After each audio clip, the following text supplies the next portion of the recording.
Germany भांग के उपयोग पर उदार नीतियां अपनाने वाले यूरोपीय देशों के कतर में शामिल हो गया है।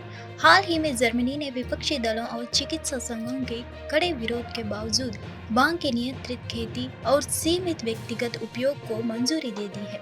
जर्मनी की संसद ने व्यक्तिगत उपयोग के लिए भांग के समेत उपयोग को वैध बनाने वाले विधेयक को हरी झंडी दे दी है। इस कानून के अनुसार इस विधेयक ने भांग उत्पादकों से प्रतिदिन 50 ग्राम की व्यक्तिगत खपत के आधार पर भांग खरीदना संभव बना दिया है।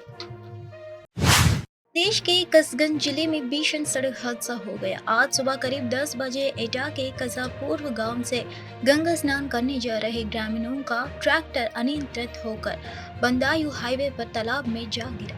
इस हादसे में 19 लोगों की मौत की पुष्टि हो चुकी है। हालांकि लोगों द्वारा पुलिस को सूचना दिए जाने के बाद पुलिस ने ग्रामीणों की मदद से लोगों को तालाब से बाहर निकाला। बताया गया कि दोपहर 12 बजे तक 15 शव निकाले जा चुके थे। इसके बाद 4 और शव बरामद किए गए हैं। अब तक मरने वालों की संख्या 19 हो गई। यह संख्या और बढ़ने की संभावना है। हालांकि हादसे की सूचना पाकर कस्सा पूर्वी गांव के लोग वहां पहुंचे तो तालाब किनारे अफरा तफरी मच गई है। भीड़ भाड़ के कारण राजमार्ग यातायात भी बाधित हो गया है। समाजवादी पार्टी के अध्यक्ष अखिलेश यादव, सांसद एचडी हसन और कांग्रेस नेता राहुल गांधी और प्रियंका गांधी वड्रा की भारत जोड़ो न्याय यात्रा का स्वागत करने वाली तस्वीरों वाले बैनर मुरादाबाद में देखे गए हैं। आज मुरादाबाद से यात्रा जारी रहेगी। गठबंधन के बारे में बोलते हुए समाजवादी सांसद एचडी हसन ने कहा, हम इंडिया अलायंस का हिस्सा है और मिलकर सांप्रदायिक राजनीति को हराएंगे।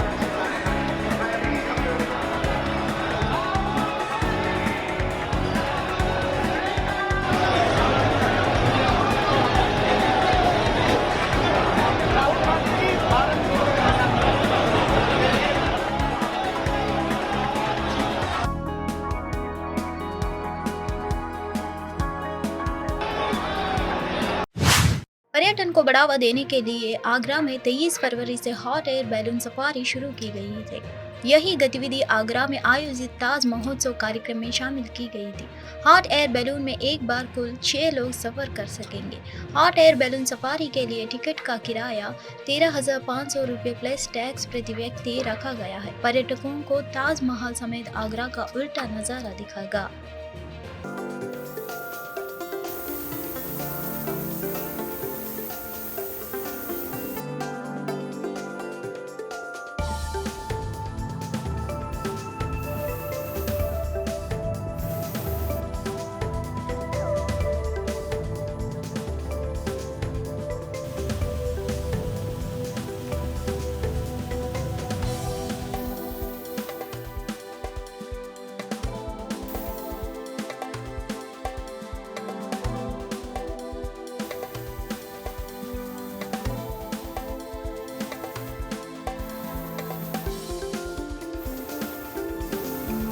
जय हिंद। हम हैं कैप्टन चौहान।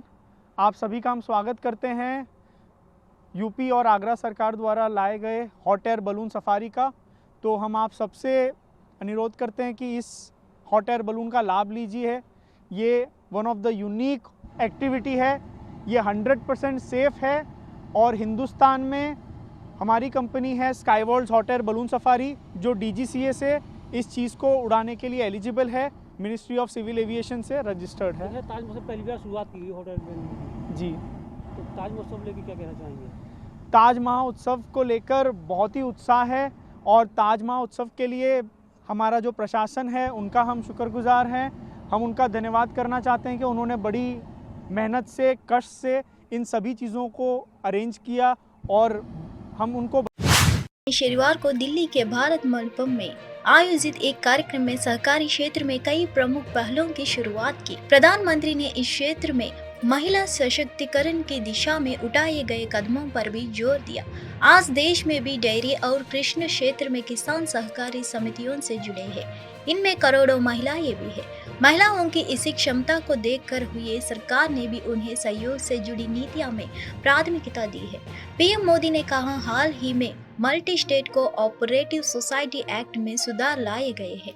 इसके तहत बहुराज्य सरकारी समिति के वार्ड में एक महिला निदेशक का होना अनिवार्य कर दिया गया है। प्रधानमंत्री ने कहा, हमारे देश में अगर नारी शक्ति वंदन अधिनियम संसद में पारित हुआ है तो एक बड़ा कदम है बहस, लेकिन हमने समान ताकत का यह महत्वपूर्ण कानून बनाया है, लेकिन बहुत कम लोग इसके बारे में बात करते हैं, उन्होंने टिप्पणी की है। साथियों, सहकारिता की ताकत क्या होती है, गुजरात में मुख्यमंत्री के रूप में मैंने इस ताकत को अनुभव किया है। गुजरात में अमूल की सफलता की गाथा आज पूरी दुनिया जानती है। हम सब दुनिया भर के बाजार में पहुंच चुके लिज्जत पापड़ के बारे में भी जानते हैं। इन सभी आंदोलनों को मुख्य रूप से देश की महिलाओं ने ही लीड किया है। आज देश में भी डेयरी और कृषि में सहकार से किसान जुड़े हैं। उनमें करोड़ों की संख्या में महिलाएं ही हैं। महिलाओं के इसी सामर्थ्य को देखते हुए सरकार ने भी सहकार से जुड़ी नीतियों में उन्हें प्राथमिकता दी है। आप जानते हैं कि हाल में ही multi state cooperative society act में सुधार लाया गया है। इसके तहत मल्टी स्टेट कोऑपरेटिव सोसाइटी के बोर्ड में महिला डायरेक्टर्स होना अनिवार्य कर दिया गया है। हमारे देश में संसद में अगर नारी शक्ति वंदन अधिनियम पास होता है तो बहुत चर्चा होती है, लेकिन ये उतनी ही ताकत वाला बड़ा महत्वपूर्ण कानून हमने बनाया है, लेकिन बहुत कम लोग उसकी चर्चा करते हैं। 1 फरवरी को यूपीपीएससी ने आरओ की परीक्षा आयोजित कराई थी। परीक्षा के दिन ऐसी खबरें आई कि परीक्षा से पहले ही पेपर लीक हो गया है। शाम तक सोशल मीडिया पर प्रश्न पत्र वायरल होने लगा। इसके बाद से ही अभ्यर्थी राज्य सरकार से परीक्षा रद्द करने और इसे दोबारा आयोजित कराने की मांग कर रहे हैं। 23 फरवरी को अभ्यर्थियों ने इलाहाबाद यूपीपीएससी कार्यालय के बाहर विरोध प्रदर्शन किया और कार्यालय का घेराव किया है। प्रशांत सिंह और प्रशांत तिवारी पूरे मामले को कवर करने के लिए ग्राउंड पर गए हैं। और आम आदमी पार्टी ने 24 फरवरी को नई दिल्ली में एक संयुक्त प्रेस कॉन्फ्रेंस की। दोनों पार्टियों ने आगामी लोकसभा चुनावों के लिए अपनी सीट बंटवारे की योजना की घोषणा की है। उन्होंने दिल्ली, गोवा, गुजरात, चंडीगढ़ और हरियाणा के लिए सीट बंटवारे की योजना संज्ञा की। हालांकि दोनों पार्टियां पंजाब में निष्कर्ष निकालने की विफल रही। पंजाब से आपके राज्यसभा सांसद संदीप पाठक ने बताया कि दोनों पार्टियां ने पंजाब में अलग अलग चुनाव लड़ने का फैसला किया है। दिल्ली लोकसभा में 7 सीटें हैं। आम आदमी पार्टी 4 पे लड़ेगी। वो 4 सीटें नई दिल्ली, वेस्ट दिल्ली, साउथ दिल्ली और ईस्ट दिल्ली। कांग्रेस पार्टी 3 सीटों पर दिल्ली में चुनाव लड़ेगी, चांदनी चौक, नॉर्थ ईस्ट और नॉर्थ वेस्ट। गुजरात में 26 लोकसभा सीटें हैं। 24 पर कांग्रेस लड़ेगी। 2 सीटों पर आम आदमी पार्टी के प्रत्याशी रहेंगे। भरूच लोकसभा और भावनगर लोकसभा की ये सीटें होगी। हरियाणा में 10 लोकसभा सीटों में से 9 सीटों पर भारतीय राष्ट्रीय कांग्रेस लड़ेगी और 1 सीट जो कुरुक्षेत्र की है वहां पर आम आदमी पार्टी के प्रत्याशी लड़ेंगे। चंडीगढ़ को लेकर लंबी चर्चा हुई, लेकिन आखिरी में ये तय किया गया कि चंडीगढ़ में भारतीय राष्ट्रीय कांग्रेस के प्रत्याशी चुनाव लड़ेंगे। गोवा में भी, खास करके दक्षिण गोवा में विस्तार से चर्चा हुई, लेकिन फिर ये तय किया गया कि गोवा की दोनों सीटें ये भारतीय राष्ट्रीय कांग्रेस पार्टी लड़ेंगी। तो संक्षेप में ये सीटों को लेकर ये जानकारी आपके समक्ष रखनी थी।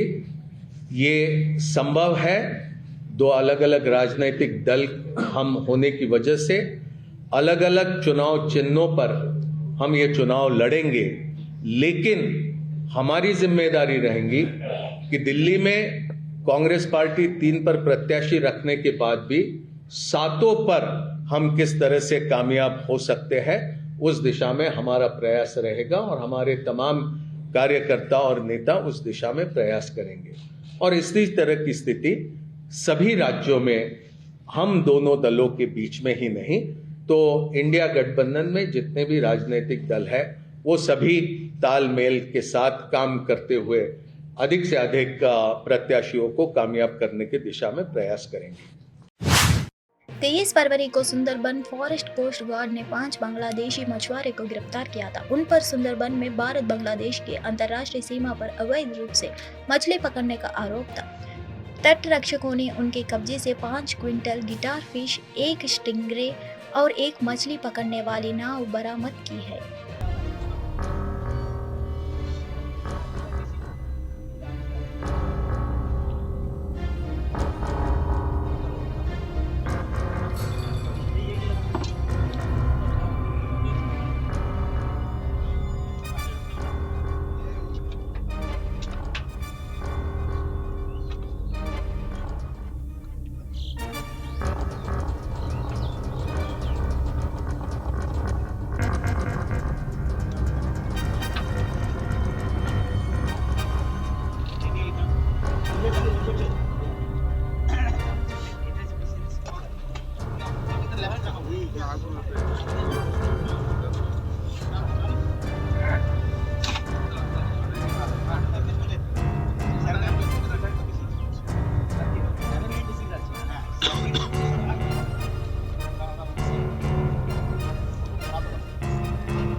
ने अपनी शिकायत में कहा है कि नशे के आदी लोग स्कूल में असामाजिक गतिविधियों में शामिल रहते हैं। उन्होंने उन पर उनकी पढ़ाई को नुकसान पहुंचाने का आरोप लगाया।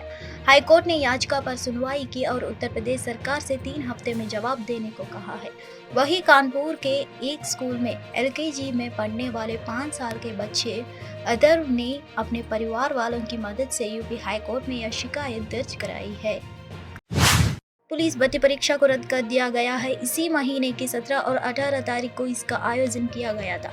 इस परीक्षा में 60,000 पदों के लिए कुल 48 लाख अभ्यर्थियों ने आवेदन किया था और परीक्षा में शामिल हुए थे।